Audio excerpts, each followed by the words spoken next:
Hello everyone, I'm Matt from Creality 360 and today I'm going to show you the general checks that you can do to make sure that your Ender-3 3D printer is working correctly.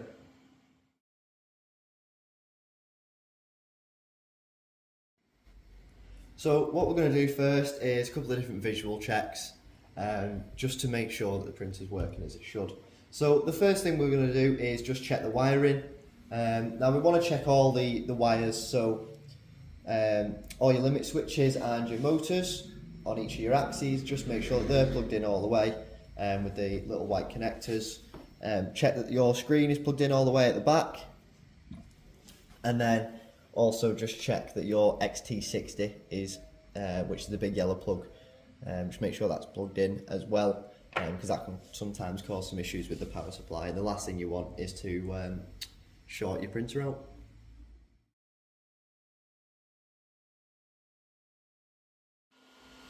So another visual check that we can do is just a visual check of the bed to see if there's any dust, dirt or grease on it.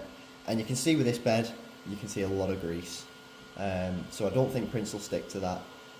You'll probably find that if you tried printing on it, your prints will start lifting or just not sticking to the bed at all. So what we'll do is we'll take the 4 bed clips off that are holding the build plate on. And then we can remove the build plate and we'll wash that with some hot soapy water just to get any grease off, just like you would with a dirty plate or anything like that. Just with a bit of fairy liquid and hot water, that grease will come off and that bed will look brand new. So just a quick one as well, whilst we have the bed off the machine, we can actually check to see if it's warped, and all you want to do is just look at the bed directly parallel and just see if there's any warp in it. Now this bed doesn't actually look too bad, I'd be pretty happy with that. So yeah, we'll move on to washing the bed and then put it back on the machine and move on to the next step. So when we're washing our bed, like I say, we want hot water, just a bit of fairy liquid, or just any sort of soap. And we literally just want to give it a good scrub like we would with a plate or anything like that, just to get all the grease off. Now it's worth knowing as well, when you're washing the soap off, make sure you've completely washed it off, because the last thing you want is to leave a bit of a sort of film of soap on the bed, because that will also cause adhesion issues. So that bed's washed now, we'll just wash any soap off the back as well, and we can let that dry out and put it back on the printer.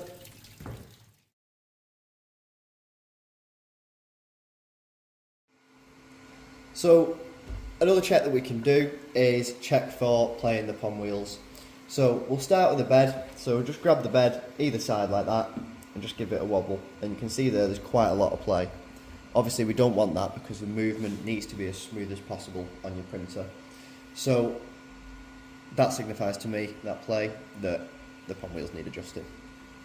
So if you look underneath the printer, there is 4 pom wheels, 2 on either side of the bed, 2 on the right hand side and 2 on the left. So what we'll do is we will grab the bed of the printer again, push from the right hand side, and then with our left hand try and see if we can spin the opposing wheel, the opposing pom wheel, and that'll tell us whether it's the front or the back that's too loose. And I can see from this, the front is very loose and the back is a little bit loose, because I can just about spin the opposing wheel, so the left hand side wheel. So what we'll do is I'll grab my big spanner from the toolkit, and you just want to get underneath the bed and adjust the nut that's on top of the pom wheel, so the big nut. So I'll just keep tightening that and feeling the left hand side wheel, so I can still spin it, so I'm going to keep adjusting it until I can no longer spin that opposing wheel. So it's still going, just keep adjusting it, and there you go, can't spin that. Now I'm just going to go the other way a little bit, because you also don't want your axes too tight. So that feels fine now. The back is still a little bit loose, so I'm also just going to adjust the back as well. So again, just feeling that opposing wheel, slowly tightening the eccentric nut, and now I can't spin that wheel. So if I give the bed a wobble now, you can see there's a lot less play in it. That's a lot better than it was. So now we can go on to checking the pon wheels on the gantry.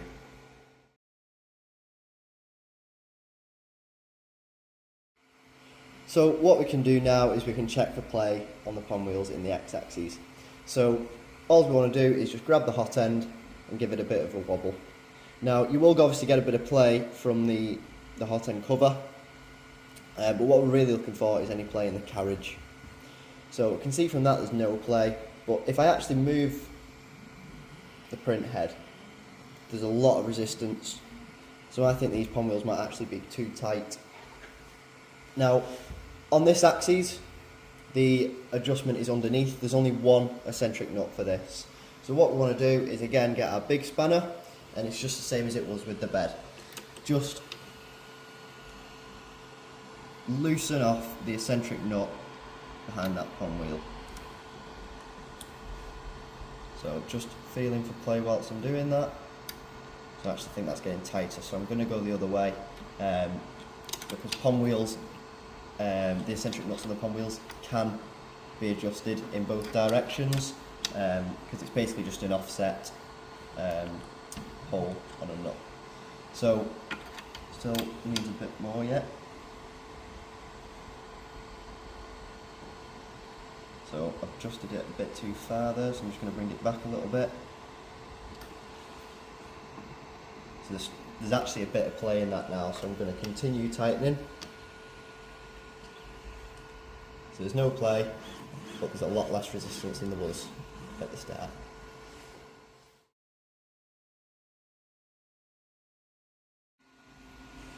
So the last set of pon wheels we can check now is the pon wheels on the z-axis, so the up and down movement.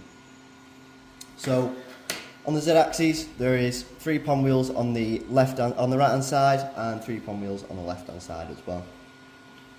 So again, same way for checking, just see if you can spin the wheels.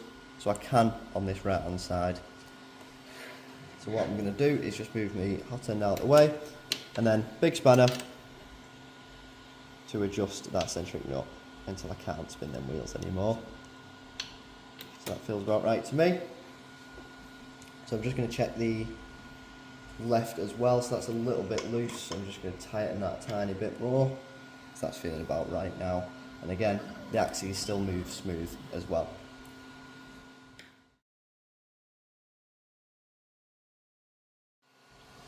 So one of the checks you can do on the actual axes of your printer is check to see if these roller brackets on the left and right hand side of the gantry are tight and square or flush.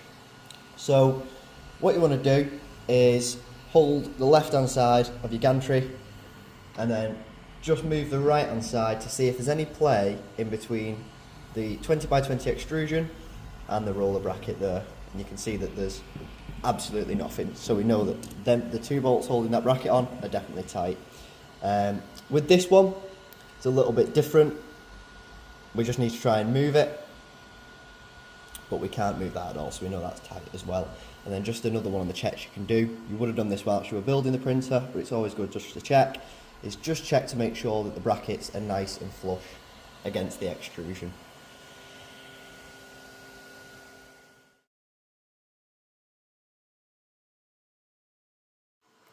So one of the last checks we can do, specifically if you're having any issues with under extrusion, is to take the Bowden tube out and see if there's any molten plastic that's stuck in the Bowden tube, and obviously stopping that plastic from extruding freely. So the first thing that you want to do is preheat your machine. So click your selector dial in, go to temperature, preheat PLA, and then preheat PLA again. We may as well preheat the bed, obviously because we're going to be doing some calibration prints after this. So now the printer is at temperature, what we can do is remove the filament. So we'll just squeeze the extruder and pull the filament out, and then just make sure that you've got it wrapped back around the spool through the locator holes, just so that the filament doesn't get tangled, which would obviously cause a failed print.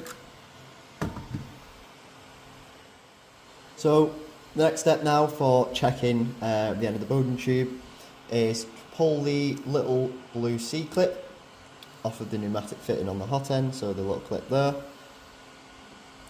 And then all you want to do is press the white collar down on the fitting, and then with your other hand pull the Bowden tube up. So you can see there's nothing in the Bowden tube. The end of the Bowden tube is nice and clear. And we will also check to just make sure that cut is nice and flush, because that seats up against the nozzle. So you want to make sure it's a good connection between the nozzle and the Bowden tube. So just a quick one, if the end of the Bowden tube is clear but you are having issues with under extrusion, I'd move on to the video on how to unblock your nozzle. Because the chances are the blockage will be in the actual hot end itself rather than the Bowden tube. Now it is worth noting as well that when you put your Bowden tube back into the hot end, you want to make sure that you feel it hit the nozzle to make sure that there's definitely good contact between the two and that there's not a gap that filament can seep into.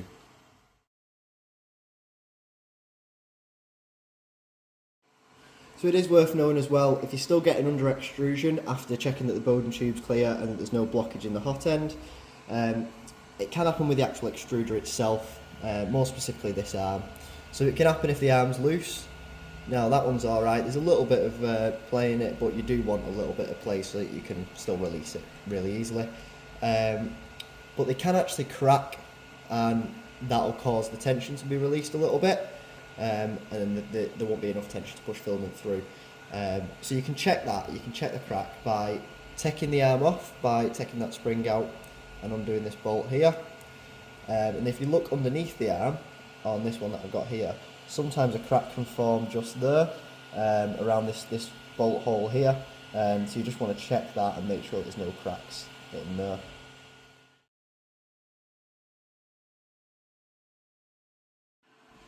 So one more check that you can do with the extruder as well. So if you're getting stringy prints, sort of like wispy fine hairs on your prints, it can be this pneumatic fitting. So what you want to do is just grab the Bowden tube and just try and pull it in and out a little bit to see if there's any play. So there is actually a bit of play in this fitting. You can feel the Bowden tube moving in and out a tiny bit. So what we'll do, we will replace that fitting, as we don't want any play in that Bowden tube.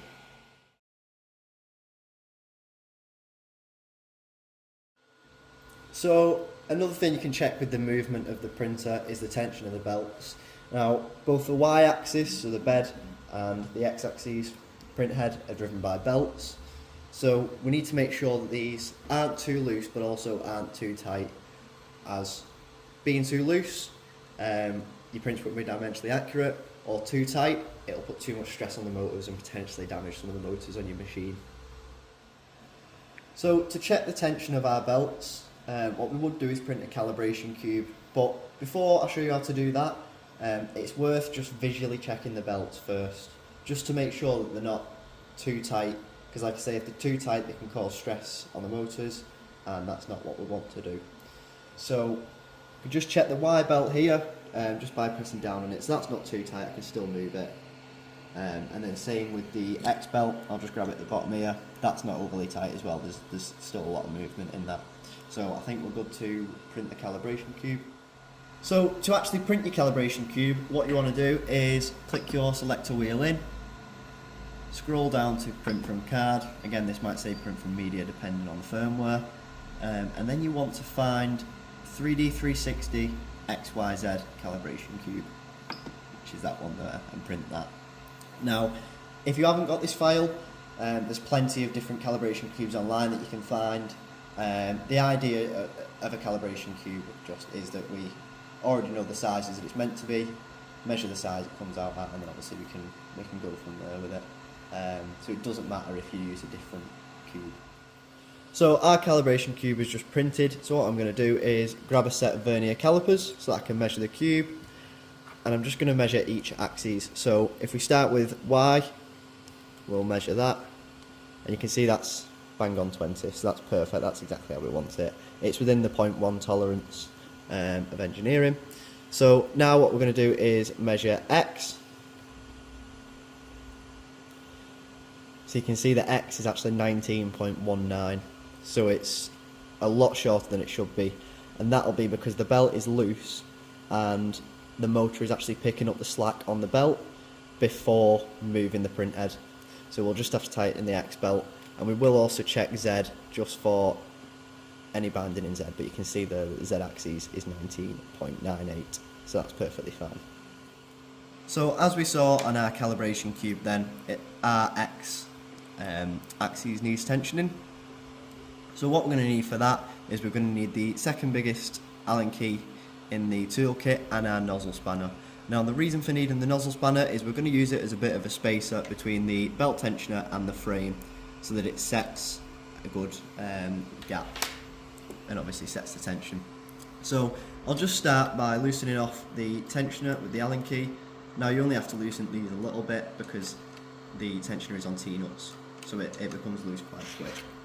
Then grab your spanner and just slide it in between the roller of the tensioner and the frame of the printer. And then what we can do is put a bit of tension on the nozzle spanner if needed, but this isn't always the case. And then just tighten the tensioner back up. Now we do want these quite tight so that the tensioner doesn't move over time. But once we're happy with that, we can pull that spanner out, and there's now a lot more tension on that belt. So what we'll do is we'll reprint the calibration cube, measure it, and hopefully that'll be correct. So we've just printed our second calibration cube after tensioning the X belt. So this cube should now be the correct size. So again, I'll just get my vernier calipers and I'll measure X first, since that one was the one that was wrong. And you can see there it's measuring 20.03, so that's within the 0.1 tolerance of engineering. And I will just double check the other axes as well whilst I'm here. So you can see Y is 19.94, so that's within the tolerance. And Z is bang on 20, so that's obviously within the tolerance as well.